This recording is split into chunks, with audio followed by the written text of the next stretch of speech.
I made a video on why the watch market isn't crashing, why Rolex isn't crashing, and most of you guys agreed with me. I'd say, 85% of you guys agreed with me.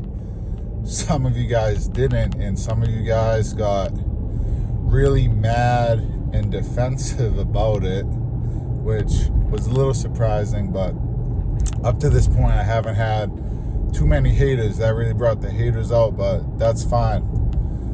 But the weird thing about this, guys, and I'm going to give a shout out to one of my close members that I talk to a lot of the time, Lone Wolf McQuaid.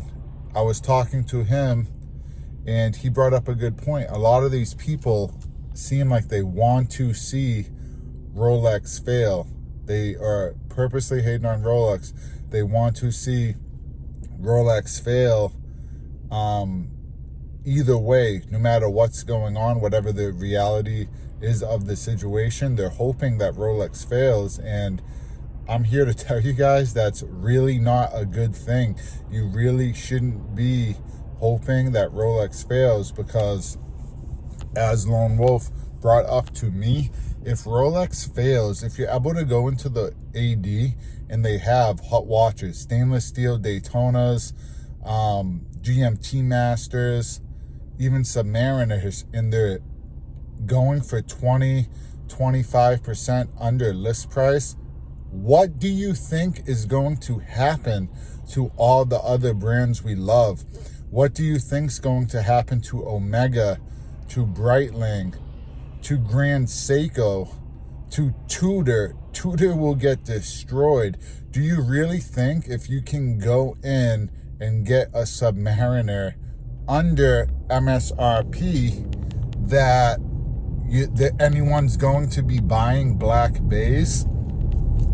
Rolex really brought up the whole watch industry as a whole, and they're reliant now almost on the Rolex hype, because people go to all these other awesome brands. And I'm not saying that Rolex is better than these brands.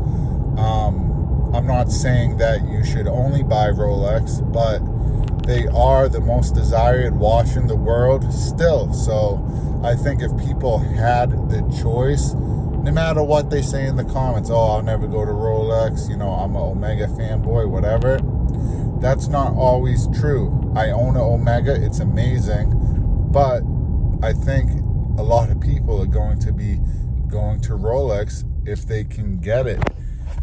Like I said before, guys, I believe this is a correction, not a crash. What I think is going to happen in the future, most likely, yes, it will be easier for people to get these watches. Maybe there'll be real wait lists of only 6 months to a year, but people that don't want to wait are going to be able to get these watches for a little bit more on the secondary market. Not a crazy premium, but maybe a couple $1,000s, and that these watches are pretty much going to hold their value from MSRP even when they're used, like we've seen over the last couple years. And some watches have always been hard to get, like the Daytona. You really think it's going to be easy? You really think Rolex is going to make that easy for people? They like the waitlist system. They like that their watches are the most desired watches in the world. There's just no way in hell that they're ever going to let these watches become that widely available again, that easy to pick up, because it hurts their brand. It makes them look, not as desired after all these years of being so desired. But I already did a video on that. That's not really what this is about. This is just about we shouldn't wish for Rolex to fail, because it's going to hurt all these other brands. It's going to be worse than the quartz crisis. These other brands, if Rolex ain't selling, then they're certainly not selling, and they'll probably go out of business. Brands like Tag Heuer, Zenith, like I said, there's just so many brands out there that are literally going to get destroyed, demolished, including a lot of these micro brand startups that we like maybe Ming or Zelos. Is anyone going to be buying some of their higher end pieces when you can get a Rolex for, the same price? I think not, and that's not a good thing for anybody.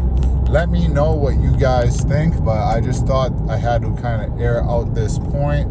I got some exciting things on the channel happening soon. I'm going to be giving away a pair of red leather straps that would make Mr. Wonderful himself proud. So make sure to subscribe to the channel so that you guys have a chance for that. But I want to hear from you guys. Let me know what you think on this. If Rolex fails, do all these other brands fail? Because that's what I think is going to happen.